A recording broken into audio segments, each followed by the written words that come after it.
시편 116편 12절에서 19절 말씀입니다. 내게 주신 모든 은혜를 내가 여호와께 무엇으로 보답할까? 내가 구원의 잔을 들고 여호와의 이름을 부르며 여호와의 모든 백성 앞에서 나는 나의 서원을 여호와께 갚으리로다. 그의 경건한 자들의 죽음은 여호와께서 보시기에 귀중한 것이로다. 여호와여, 나는 진실로 주의 종이요 주의 여종의 아들 곧 주의 종이라. 주께서 나의 결박을 푸셨나이다. 내가 주께 감사제를 드리고 여호와의 이름을 부르리이다. 내가 여호와께 서원한 것을 그의 모든 백성이 보는 앞에서 내가 지키리로다. 예루살렘아, 내 한가운데에서 곧 여호와의 성전뜰에서 지키리로다. 할렐루야. 아멘. 오늘 추수감사절에 감사하는 마음으로 예배하는 모든 성도들에게 하나님의 크신 은혜와 축복이 넘치기를 원합니다. 저는 오늘 은혜 받은 자는 어떻게 감사할까라는 제목으로 말씀을 함께 나누고자 합니다. The Elephant Man이라고 하는 코끼리 인간이라는 책이 있습니다. 이 책은 1800년도에 영국에서 실제로 살았던 조셉 메릭이라고 하는 사람의 삶을 다룬 그러한 이야기입니다. 조셉 메릭은 어렸을 때에 이 피부 그런 섬유증이라 그럴까요? 얼굴에 막 얼굴과 몸에 기형적으로 막 자라는 거예요. 괴물처럼 그렇게 자꾸 발육되면서 사람들에게 놀림받고 조롱받으며 어린 시절을 보냅니다. 아버지 어머니는 도저히 그 흉측한 그 외모를 받아들일 수 없어서 그 아이를 버립니다. 이 아이가 서커스단에 들어가서 말 그대로 엘리먼트 맨이라고, 코끼리 인간이라고 별명을 가지고 사람들에게 구경거리가 됩니다. 많은 상처와 아픔을 안고 우울함과 슬픔 가운데 어린 시절을 보내야 됩니다. 그런 가운데 누군가로부터 편지 한 통을 받습니다. 그 편지는 그 당시에 최고의 연극 배우인 켄달이라고 하는 여배우로부터 보낸 편지입니다. 내용은 이렇습니다. 여기 로미오와 줄리엣 연극 대본이 있는데 이 대본을 모두 다 암기해서 어느 극장으로 오라는 그런 편지입니다. 이 조셉은 태어나면서부터 한 번도 인격적으로 어떤 그런 사랑을 받아보지 못했는데 그 당시에 가장 유명한 여배우로부터 편지를 받고는 가슴이 뛰기 시작을 합니다. 그리고는 이 로미오와 줄리엣의 그 대본을 달달달 외우지요. 그리고 정해진 그 시간에 극장에 갔습니다. 남들 볼까봐 얼굴에 수건을 가리고는 그 객석에 앉아 있습니다. 1막이 끝나고 자 2막에는 로미오와 줄리엣의 그 사랑 이야기가 담겨져 있는 장면입니다. 갑자기 켄달이 이 조셉에게 와서 대본을 다 암기했나요? 당신은 로미오의 역할을 하고 나는 줄리엣의 역할을 하겠습니다. 같이 갑시다. 수건을 풀고는 이 조셉이 로미오의 역할을 했습니다. 아주 멋지고 열정적인 그 연기를 하게 된 겁니다. 사람들은 박수갈채를 보냈습니다.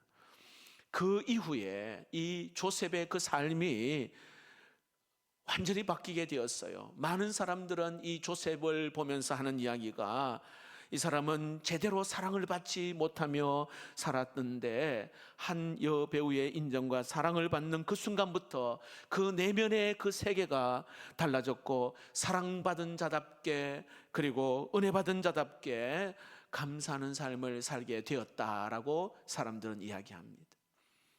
여러분 누구나 다 마찬가지겠지만은 누군가로부터 사랑을 받잖아요. 은혜를 받으면 그 삶이 변하고 그리고 감사하는 삶을 살게 됩니다.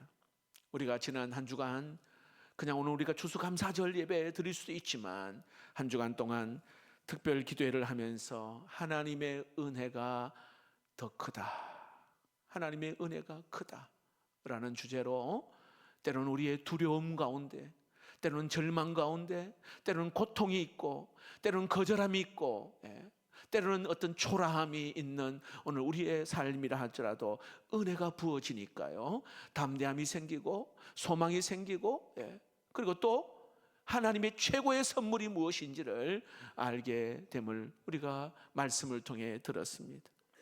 우리는 정말 하나님의 크신 은혜를 받은 자입니다. 그 무엇보다도 하나님의 아들 예수님을 우리에게 보내주셔서 나의 그 죄를 대신하여 십자가를 지시고 우리를 구원해 주신 그 은혜를 깊이 생각해 보며 여러분, 우리는 감사하지 않을 수가 없는 것이죠. 오늘 시편 116편을 묵상하면서 과연 이렇게 은혜 받은 사람은 어떻게 하나님 앞에 보답하며 감사할 수 있을까? 몇 가지를 한번 나누기를 원합니다. 여러분, 116편은 감사하시라고 흔히 이야기합니다. 그리고 여기는요, 누가 저자인지는 명확하게 알 수는 없어요. 그러나 학자들은 기도하는 것이나 고백하는 것을 보면 이 다윗의 영성이 묻어 있다라고 해서 다윗이 지은 시라 추측은 합니다. 자, 먼저 여기 하나님께로부터 받은 은혜가 무엇이냐고 오늘 그가 무엇인지 고백을 합니다. 1절 말씀에 보니까요, 여호와께서 내 음성과 내 간구를 들으심으로 내가 그를 사랑하는도다. 그러니까 하나님 앞에 나와 기도할 때마다 내 음성과 내 간구를 들어주셨다라고 오늘 그가 이야기합니다. 여러분, 내 기도를 들어주신 그 하나님께서 2절에 그가 이렇게 말합니다. 나는 평생에 기도하리로다. 이렇게 말합니다. 평생에. 왜 그래요? 응답을 주셨기 때문에 그렇다는 것입니다. 자, 그러면서 이 저자는 어떤 상황에도 그가 기도했느냐 하면 3절 말씀에 보시면 사망의 줄이 나를 두르고 스올 지옥의 고통이 내게 이름으로 내가 환난과 슬픔을 만났을 그때에도 그는 기도했다는 거예요. 그러니까 죽음의 그림자가 나를 들이오는 고통의 자리에도 하나님 앞에 나와 오늘 여기에 기도했더니 하나님이 내 기도를 들어주셨다라고 말합니다. 여러분, 기도의 응답은요, 예스만이 있는 것이 아니에요. 때로는 웨이트, 기다려라. 때로는 너가 잘못 기도를 했으니 no, 바꿔라 하시기도 합니다. 분명한 것은 여러분, 우리가 하나님을 향하여 부르짖는 기도, 하나님이 내 기도에 모두가 다 응답하심을 믿으시기를 바랍니다. 그래서 오늘 이 시편 기자는요, 내게 주신 은혜, 이 은혜가 크다 그렇게 말하는 거예요. 8절을 볼까요? 8절 말씀에 주께서 내 영혼을 사망에서, 내 눈을 눈물에서, 내 발을 넘어짐에서 건지셨나이다. 이거 보니까 내 영혼, 내 눈, 내 발, 이것을 오늘 여기에 사망에서, 눈물에서, 넘어짐에서 건져주셨다라고 고백을 합니다. 그리고 16절 후반절에 보니까 주께서 나의 결박을 푸셨나이다. 그동안 자유가 없었어요. 평안이 없었습니다. 기쁨이 없었습니다. 그런데 주께서 나의 결박을, 내 묶여 있는 것들을 우리 하나님이 풀어주셨다라고 말합니다. 그 은혜가 너무 감사한 거예요. 여러분, 금년 10개월 보내면서 받은 은혜가 무엇입니까? 하나님께서 나에게, 우리 가정에, 우리 교회에 정말 베푸신 하나님의 은혜가 무엇인지, 내가 고백할 수 있는 내용이 여러분 무엇이 있습니까? 오늘 시편 기자는 12절에 이렇게 고백합니다. 내게 주신 모든 은혜를 내가 여호와께 무엇으로 보답할까? 내게 주신 그 은혜 무엇으로 보답할까? 내게 이런 은혜를 주셨습니다. 내가 어떻게 하나님 앞에 감사함으로 보답할까? 표현할까? 아마 여러분들은 10가지 기도 제목을 좀 많이 생각하며 아마 감사 제목을 적었을 것입니다. 때로는 물질로 표현할 수도 있습니다. 근데 오늘 이 본문에서 정말 은혜 받은 자, 그 은혜를 기억하며 오늘 3가지 우리가 어떻게 감사할까 한번 따라해 봅시다. 하나님의 이름을 부르며 찬양하겠습니다. 13절 말씀을 볼까요? 내가 구원의 잔을 들고 여호와의 이름을 부르며. 이렇게 구원의 잔이라는 것은 구약의 제사 방법 가운데 전제라는 게 있어요. 전제는요, 포도주를 말 그대로 제물 위에 포도주를 붓는 걸 전제라 말합니다. 포도주는 생명을 뜻하는 것이죠. 생명의 피를 뜻합니다. 내 생명을 하나님 앞에 드리겠습니다, 그런 의미예요. 왜 그럴까요? 나를 구원해 주셨기 때문에 그 은혜가 너무너무 감사하여 내가 하나님께 헌신하겠습니다, 그런 의미입니다. 자, 그러면서 여호와의 이름을 여기에 부르겠다, 그렇게 말합니다. 그냥 마음속으로 그 하나님의 이름을 부르는 게 아니라 모든 사람 앞에서 예배하는 자리에서 오늘 여기에 여호와의 이름을 찬양하며 오늘 그 이름의 은혜를 생각하며 고백하며 감사하겠습니다. 17절을 한번 볼까요? 17절에도 내가 주께 감사제를 드리고 여호와의 이름을 부르리다. 계속하여 여호와의 이름을 부르며 오늘 그가 감사하겠다 말합니다. 좀 더 자세히 설명해 드리면요, 여러분, 여호와의 이름, 하나님의 이름을 오늘 또 내가 아프고 내가 상처 있는 나에게 여호와 라파의 하나님의 이름으로 우리를 고치시고 치유하신 줄로 믿습니다. 때로는 내가 실패하고 때로는 내가 정말 넘어진 그 자리에서 여호와 니시의 하나님으로 나에게 일어나게 하시고 승리케 하신 그 하나님의 이름이 있다는 거예요. 때로는 목자 되신 여호와의 로이의 하나님이 푸른 풀밭 쉴만한 물가로 인도해 주신 하나님, 임마누엘의 그 하나님으로 우리와 늘 항상 동행하시는 그 하나님, 그 하나님의 이름은 내 삶에 역사하셨습니다. 나는 그 이름을 붙잡고 그 이름을 부르며 찬송하며 감사하며 하나님 앞에 나아가겠습니다, 이 고백이에요. 여러분, 이 감사절에 다시 한번 하나님의 이름을 부르며 하나님이 나를 구원해 주셨습니다, 나를 고쳐주셨습니다, 나에게 채워주셨습니다, 나에게 은혜 주셨습니다. 여러분, 이 고백으로 감사 예배를 드릴 수 있기를 축복합니다. 두 번째로, 여러분, 은혜 받은 자, 그 은혜를 기억하며 무엇으로 여러분 보답하며 감사해 주실까요? 따라해 봅시다. 서원을 지키며 감사하겠습니다. 14절 말씀에 여호와 모든 백성 앞에서 나는 나의 서원을 여호와께 갚으리로다. 여러분, 서원이라는 것은 믿음의 사람이요, 하나님 앞에 여기에 약속하는 거거든요. 하나님, 이렇게 살겠습니다, 내가 하나님 위하여 내가 헌신하겠습니다, 이것이에요. 그래서 하나님의 은혜, 하나님께서 은혜를 부어주셔서 내가 이 서원을 하나님께 갚겠다, 그렇게 말합니다. 18절에 볼까요? 동일한 표현이 있습니다. 18절 말씀에 내가 여호와께 서원한 것을 그의 모든 백성이 보는 앞에서 내가 지키리로다. 내 서원한 것을 여호와 앞에 보는 앞에서 내가 지키겠다. 여러분, 새해가 되면은 기도 제목을 다 나름대로 이렇게 적어보잖아요. 하나님, 이렇게 살겠습니다. 여러분, 혹시 결심한 대로 지켜오셨나요?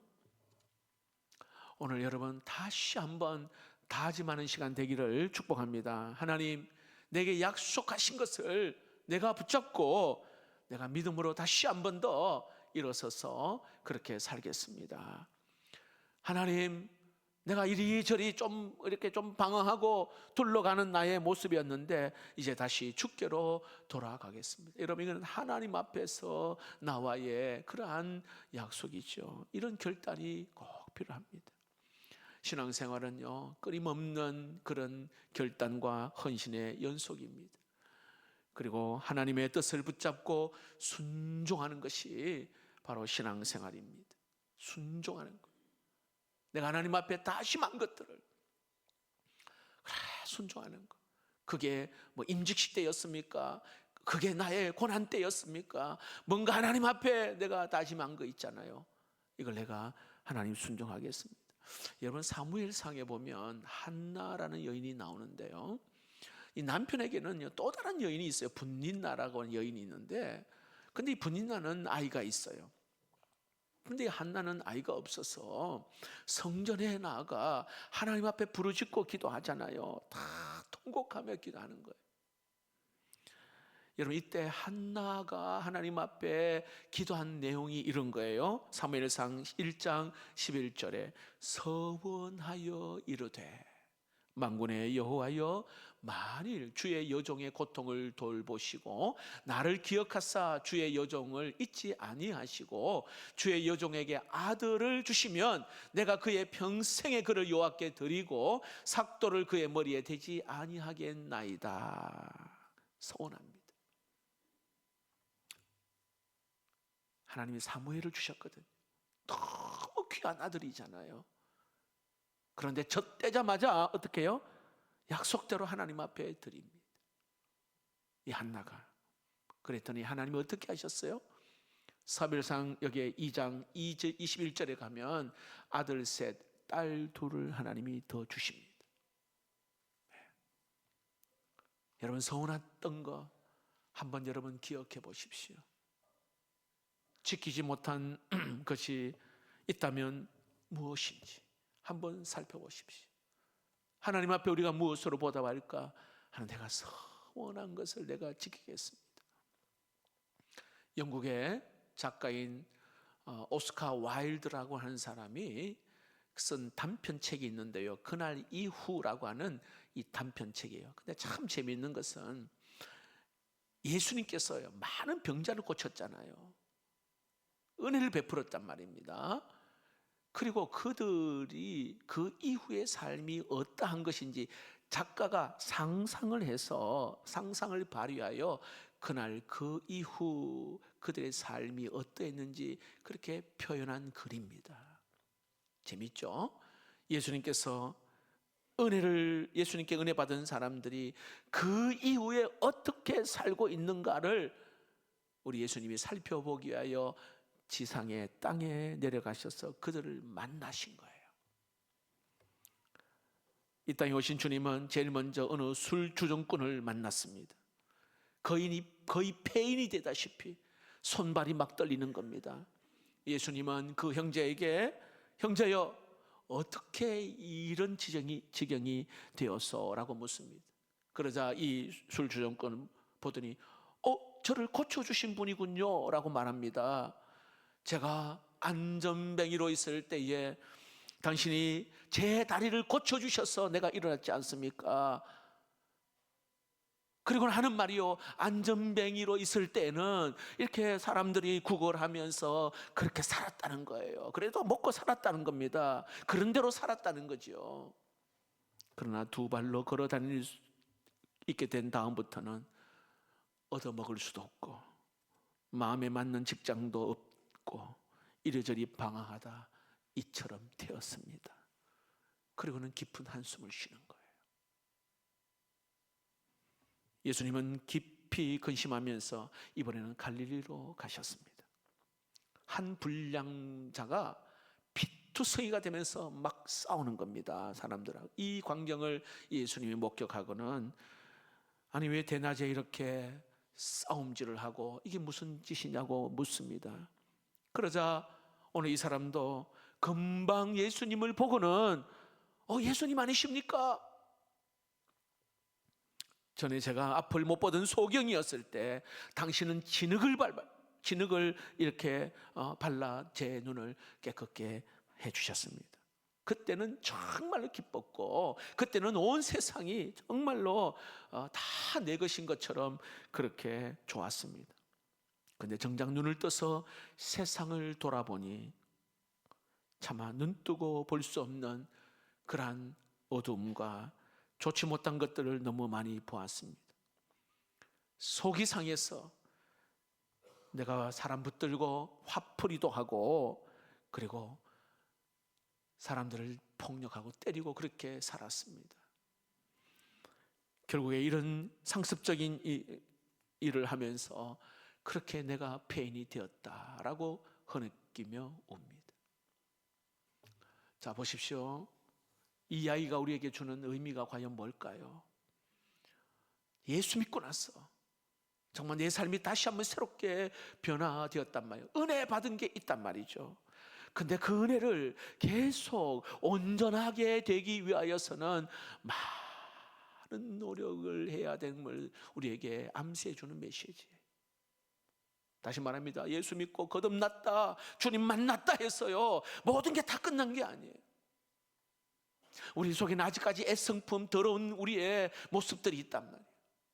그래서 늘 새롭게 하나님 앞에 나아가 또 내 자신을 복종하며 주님 가는 그날까지 성화의 단계를 계속 가는 거잖아요. 우리에게 은혜 주실 때에 우리는 각자 다짐을 다 했을 것입니다. 하나님, 나 바르게 살겠습니다. 의롭게 살겠습니다. 믿음으로 살겠습니다. 기도하며 살겠습니다. 그렇게 충성된 종이 되겠습니다. 다짐을 했습니다. 내게 은혜 주셔서 서운한 대로 여러분 때로는 회복이 되었을 때 과연 그 다짐대로 살고 있느냐 하는 겁니다. 아니면 이전보다 더 게으르고 더 악하게 살고 있지는 않은지 우리에게 이런 생각을 해 줍니다. 오늘 은혜를 받은 사람은 내게 주신 그 은혜를 기억하며 여러분 하나님 앞에 내가 처음 소원한 대로 그렇게 살기를 다짐하는 시간 되기를 주의 이름으로 축복합니다. 마지막으로 여러분 은혜 받은 자는 그 은혜를 기억하며 여러분 무엇으로 보답하며 살겠습니까? 따라해 봅시다. 사랑하며 나누겠습니다. 17절을 볼까요? 내가 주께 감사제를 드리고 여호와의 이름을 부르리이다. 저기 보니까 감사제가 나오잖아요. 이 감사제는요, 이게 은혜에 감사하며 드리는 감사제사, 감사 예배를 뜻합니다. 이걸 다른 말로 하면 화목제사를 말해요. 화목제사. 여러분, 화목제사는요, 짐승을 잡아서요, 기름을 완전히 태우고 그 제물은 제사장 목 주고 그리고 백성들에게, 사람들에게 나눠 먹도록 했습니다. 그래서 흔히 화목제사를 나눔의 제사라 그렇게 말을 합니다. 더 정확한 건 레위기 7장 15절에 화목제사는 이렇게 드리라라고 아주 구체적으로 나와 있어요. 감사함으로 드리는 화목제물의 고기는 드리는 그날에 먹을 것이요, 잘 보세요, 조금이라도 이튿날 아침까지 두지 말 것이니라 말해요. 다음날 아침까지 오늘 여기에 남겨두지 마라, 그날 다 먹으라 그렇게 말합니다. 여러분 왜 이런 말씀을 하셨을까요? 사람의 본성은요, 어떻게 두고 먹는 거예요. 사람 목숨 욕심이 그런 거예요. 혼자 다 먹고 싶은 거예요. 이게 썩는 한이 있더라도 나누고 싶은 마음이 별로 없는 게 아주 이기적인 게 우리 인간의 모습이거든요. 그래서 오늘 여기에 나눠야 돼. 혼자 먹으면 안 돼. 이거 나누면서 살아야 된다. 오늘 그 의미가 여기 있거든요. 친구들을 부르고 주변에 또 친한 사람들을 이렇게 부르고. 근데 그래도 만약에 남는다, 어떻게 해요? 나와 친하지 않는 사람, 그 사람까지도, 잘 모르는 사람까지도, 나그네, 과부, 고아, 이런 사람들까지 나누라 이렇게. 심지어 나를 미워하는 사람까지도, 나와 관계없는 사람까지도 초청하여 화목제물을 나누라. 이게 진정한 화목제사입니다. 화목제사를 드리면서 내게 주신 그 은혜를 이렇게, 그 은혜가 너무 크고 감사하여 이걸 나누겠습니다. 베풀겠습니다. 이웃을 섬기겠습니다. 그 의미가 오늘 여기에 우리에게 주시는 메시지입니다. 여러분 신앙생활은요, 나만 구원받고 나만 잘 먹고 잘 살고 나만 예수 믿고 천국 가는 게 아니에요. 하나님 기뻐하시는 것은 많은 사람들이 복음을 듣고 구원받고 은혜받고 복을 누리는 것인 줄로 믿습니다. 그래서 하나님은 아브라함에게 너를 통하여 어떻게 해요? 모든 민족이 복을 받게 될 것이라 말합니다. 너는 복의 통로다, 복의 근원이라 말씀하십니다. 그러면 우리는 모두 여러분 축복의 통로로, 그냥 통로예요. 나에게 주신 거 또 흘려보내고 베푸신 거 하나님 또 다른 사람을 또에게 흘러가는 것이죠. 이게 얼마나 참 큰 은혜인지 모릅니다. 어느 목사님이 그 스웨터 한 벌을 이렇게 아주 귀하게 여겼습니다. 누가 묻습니다. 목사님 이거 얼마짜리인데 이렇게 이 스웨터를 귀하게 여기십니까? 500만 원짜리입니다. 와, 명품이네요. 브랜드가 뭐예요? 그거는 중요하지 않고 내가 왜 이걸 소중히 여기는지 내 이야기를 한번 들어보라고. 목사님이 좀 젊은 시절에 대장암 진단을 받았습니다. 병원에서 이제 수술을 앞두고 있는데 굉장히 불안해요. 그래서 환자복 위에 스웨터를 입고 그 복도를 왔다 갔다 하면서 기도합니다.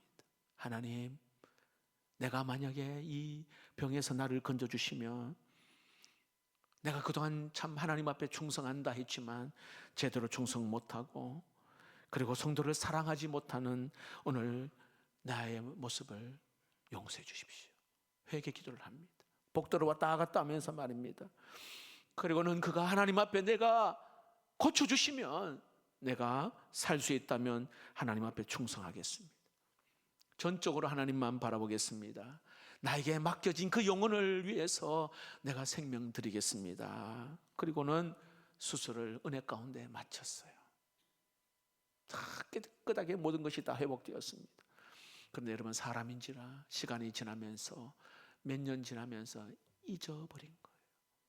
자, 그런데 감사한 것은요, 다시 그때의 일을 딱 떠올린 거예요. 좀 나태해지고 게으러지고, 이때에 그때의 하나님 앞에 다짐했던 것이 떠오른 거예요.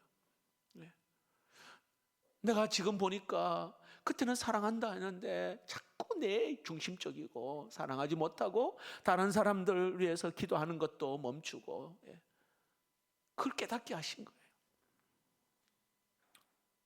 내가 하나님 앞에 덤으로 사는 인생인데, 은혜 받은 자인데 내가 이렇게 살면 안 되는데, 그때 그렇게 하나님 앞에 기도를 했잖아. 살려주시면 내가 바르게 살겠다고 그렇게 했는데, 그리고는 이 목사님이 장롱에 있는 스웨트를 꺼내서 그것을 다시 입었습니다. 입고는 그때 복도를 거니면서 기도했던 그 기도를 다시 하나님 앞에 하기 시작한 거예요. 하나님, 겸손하게 살겠습니다. 사랑하며 살겠습니다. 기도하며 살겠습니다. 여러분, 왜 스웨터가 500만 원짜리인가? 그때의 병원비가 500만 원 들었습니다. 그래서 이 500만 원짜리 스웨터라고 이야기하는 거예요. 그리고는 이 스웨터를 입을 때마다 내가 그때 하나님 앞에 이렇게 결단했고, 내가 나태해지고 내가 게을러지고 그럴 때마다 이것을 입고 하루 종일 보낸다고 합니다. 그래, 하나님의 은혜 받은 자로 내가 다시 한번 결단을 하며 감사하며 살겠다고, 주님 기뻐하시는 뜻대로 살겠다라고 고백을 한다는 것입니다. 여러분, 하나님의 은혜로 여기까지 왔습니다. 오늘 12절에 내가 무엇으로 보답할까? 무엇으로? 여러분, 하나님 나를 보실 때에 어떤 모습을 기대하실까요? 말씀을 맺겠습니다. 여기에 주신 은혜를 기억하면서 하나님의 이름, 여호와의 이름을 부르며 찬양하겠습니다. 그렇게 말합니다. 서원을 지키며 여기에 내가 살겠습니다. 사랑하며 섬기겠습니다. 여러분, 이 결단은 우리 모두의 결단이 되기를 주님의 이름으로 축복합니다.